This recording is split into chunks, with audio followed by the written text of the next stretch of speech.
নমস্কার, স্বাগত আপনাদের অ্যাফেয়ার্স বাংলাতে। আজকের টপিক হলো युगे युगीन भारत। যা শুধু ইন্ডিয়ার টপিক নয়, সারা বিশ্বের কাছে খুবই ইম্পর্টেন্ট একটি টপিক। যুগে যুগিন ভারত কি? যুগে যুগিন ভারত, যা ভারতে স্থাপিত হতে চলেছে বিশ্বের সবথেকে বড় সংগ্রহালয়, যা স্থাপিত হবে ভারতের রাজধানী নিউ দিল্লিতে, যার বিস্তার প্রায় 1,17,000 বর্গ ফুট নিয়ে থাকবে। এখন আপনারা যে তালিকাটি দেখছেন, এটি হলো এখন পর্যন্ত স্থাপিত হওয়া বিশ্বের সবথেকে বড় সংগ্রহালয়গুলির তালিকা। এখনো পর্যন্ত বিশ্বের সবথেকে বড় সংগ্রহালয় হলো ব্রিটিশ মিউজিয়াম, যা প্রায় 92,000 বর্গ ফুট এলাকা নিয়ে বিস্তৃত। কিন্তু ভারতে যে মিউজিয়ামটি তৈরি হতে চলেছে তা ব্রিটিশ মিউজিয়ামের থেকে অনেক অনেক তুলনায় বড়। ব্রিটিশ মিউজিয়াম, যাকে শশী থারুর নিশ্চয়ই জেনে থাকবেন আপনারা, কংগ্রেসের এমপি, একবার প্রকাশ্যে বলেছিলেন যে এটি একটি চোর বাজার। এর কারণ হলো এখানে এমন অনেক সংগ্রহ মিলবে যা বিশ্বের বিভিন্ন প্রান্ত থেকে লুট বা চুরি করে আনা স্থাপত্য। কিন্তু সে কথা অন্য। এখনের মতো এটিই হলো বিশ্বের সবথেকে বড় সংগ্রহালয়। তার থেকেও বড় সংগ্রহালয় স্থাপিত হতে চলেছে ভারতে, নাম যুগে যুগিন ভারত। বিস্তারিত আলোচনা করার আগে আমি আপনাদেরকে একটি ভিডিও দেখাতে চাই। আপনাদের রিকোয়েস্ট করছি ভিডিওটি মন দিয়ে দেখুন। भारत देश, जहां दुनिया की सबसे बड़ी स्टैच्यू, सबसे बड़ा स्टेडियम और 10,000 फीट ऊंचाई पर बनी विश्व की सबसे लंबी टनल है, इसी भारत देश में बनने जा रहा है विश्व का सबसे बड़ा संग्रहालय, युगे युगीन भारत राष्ट्रीय संग्रहालय। कोई भी देश तब तक आगे नहीं बढ़ सकता जब तक को अपने इतिहास, अपनी विरासत, अपनी संस्कृति, उनके प्रति अगर वो गर्व करना नहीं जानता है। इस संग्रहालय में संकलित है हमारी युगों पुरानी गाथा। कौन थे हमारे पूर्वज जिन्होंने इस प्राचीन संस्कृति की नींव रखी, जिनके मार्गदर्शन में वैभवशाली सभ्यता का विकास हुआ, जिनके संरक्षण में ज्ञान विज्ञान की अतुल संपदा विकसित हुई और जिन्होंने भारतीय स्वतंत्रता संग्राम का इतिहास रचा। भारत का यह बेजोड़ संग्रहालय बनकर तैयार हो रहा है 1,17,000 वर्ग मीटर के विस्तार में। इस ऐतिहासिक धरोहर के दोनों खंडों के 950 कक्षों में संकलित की जा रही है लगभग 5,000 वर्ष पुरानी भारत की अतुल सांस्कृतिक ज्ञान संपदा। क्या आप जानते हैं, युगों पहले हमारे पूर्वजों को मिश्रित धातु के निर्माण का ज्ञान था। प्राचीन भारतीय धातु विज्ञान के प्रतीक रूप ऐसे ही एक द्वार से प्रवेश करके आरंभ करते हैं भारत खंड की अभूतपूर्व यात्रा। पहुंचते हैं भारतवर्ष की प्राचीन समृद्ध परंपराओं के संसार में।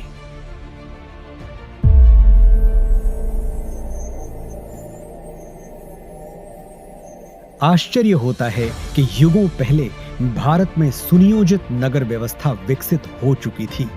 हम बात कर रहे हैं सिंधु सरस्वती सभ्यता की।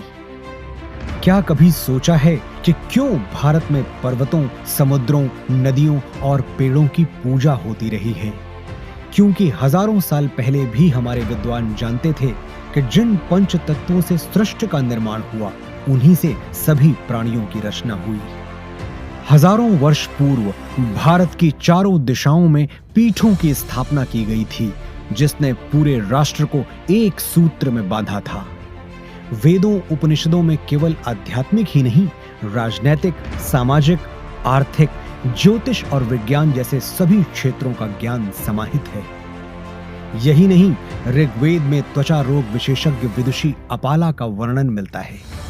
सुश्रुत की शल्य चिकित्सा, चरक के सिद्धांत और पतंजलि के अष्टांग योग की प्रासंगिकता हैरान करने वाली है। विश्वविद्यालयों का प्रचलन भारत में 2000 वर्ष से भी पहले से था। तक्षशिला, नालंदा और विक्रमशिला जैसे अनेक विश्वविद्यालयों को पूरे विश्व में ख्याति प्राप्त थी।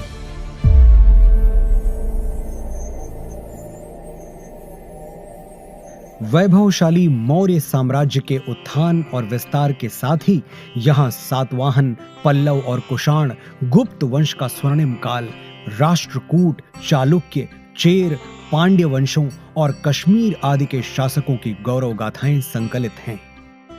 सोने की चिड़िया भारत का वैभवशाली गुप्त वंश हो या दक्षिण भारत के चोल, चेर, पांड्य वंश, सभी के व्यापारिक संबंध पश्चिम में मिस्र, ग्रीस और रोम तक फैले थे।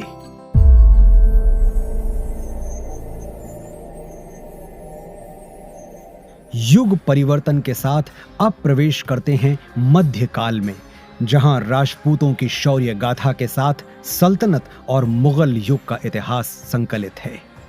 चौहान, प्रतिहार, परमार, सोलंकी, सिसोदिया और राजपूत राजाओं की केवल शौर्य गाथाएं ही प्रसिद्ध नहीं थीं, बल्कि उनके संरक्षण में कला, शिल्प, संस्कृति का भी अभूतपूर्व विकास हुआ।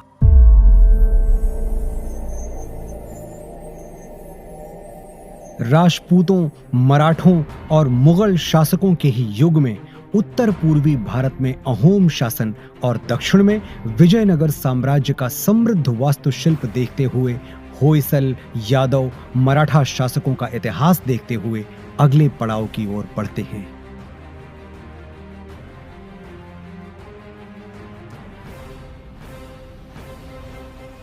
बढ़ते हैं परिवर्तन के उस दौर की ओर जब ईस्ट इंडिया कंपनी को भारत में व्यापार की अनुमति मिली।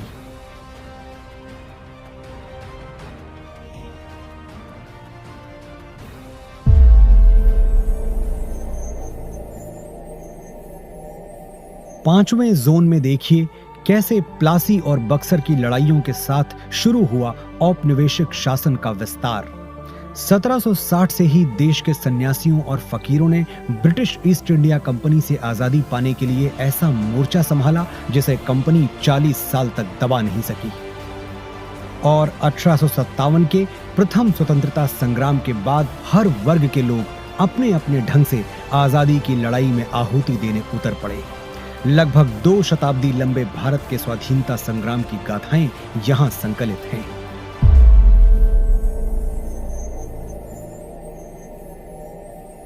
वर्षों के संघर्ष के बाद भारत की आजाद हवा में स्वतंत्रता का तिरंगा लहराया। सच है कि स्वतंत्र भारत के आगे अनेक आर्थिक, सामाजिक चुनौतियां थीं। हर चुनौती को पार करने के लिए, सशक्त राष्ट्र का निर्माण करने के लिए स्वतंत्र भारत ने फिर से राष्ट्र को संप्रभु लोकतांत्रिक गणराज्य बनाया।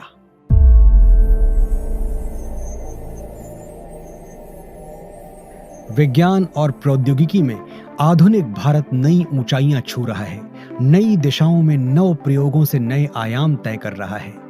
राष्ट्र को सुरक्षित बनाने के नित नए प्रयास सतत जारी हैं। रक्षा के क्षेत्र में भी भारत आत्मनिर्भर बन रहा है। अंतरिक्ष विज्ञान में ऊंची उड़ान, दिन प्रतिदिन बढ़ता डिजिटल संसार, चिकित्सा के क्षेत्र में अद्वितीय योगदान, दिनों दिन होता आर्थिक व्यापारिक विस्तार, शिक्षा का उत्थान, प्रसार इस जोन के अन्य कक्षों में क्रमशः संकलित है। आज जब हम आजादी के अमृत काल से शताब्दी वर्ष की ओर अग्रसर हो रहे हैं, भारत के अतीत की अनमोल विरासत, वर्तमान के अथक प्रयासों और भविष्य की झलकियों की कहानियां समेटे बनने जा रहा है विश्व का यह सबसे विशाल संग्रहालय, युगे युगीन भारत राष्ट्रीय संग्रहालय।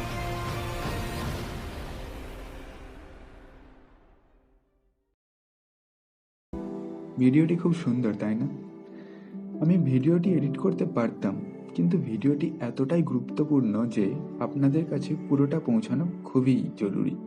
এই সংগ্রহালয়টি আমাদের কাছে এই জন্য গুরুত্বপূর্ণ হবে যে ভারত, যা বিশ্বের তৃতীয় বৃহত্তম অর্থনীতির দেশ হতে চলেছে, সারা বিশ্বের কাছে আজ ভারতের স্থাপত্য, ভারতের সংস্কৃতি এবং ভারতের ইতিহাস খুবই গুরুত্বপূর্ণ। ভারতের ইতিহাসের সাথে যুক্ত বিভিন্ন গুরুত্বপূর্ণ ঐতিহাসিক নিদর্শনগুলি যা বিভিন্ন কারণে ভারত থেকে বিশ্বের বিভিন্ন দেশে বিস্তৃত হয়ে পড়েছে, সেগুলিকে আমরা ফিরিয়ে আমাদের সংগ্রহালয়ের সৌন্দর্যকে বাড়িয়ে তুলতে পারি। এখানে আপনারা দেখতে পাচ্ছেন যে গত 9 বছরে 240টি প্রাচীন নিদর্শন যা ভারতে ফিরিয়ে আনা হয়েছে। ওভারঅল আমাদের ইতিহাস এবং সংস্কৃতির দিক থেকে যুগে যুগিন ভারত খুবই গুরুত্বপূর্ণ ভূমিকা পালন করতে চলেছে। এই হলো আজকের ভিডিও। এইরকমই ইনফরমেটিভ ভিডিও দেখার জন্য চ্যানেলটিকে সাবস্ক্রাইব করুন। ধন্যবাদ। জয় হিন্দ, জয় ভারত।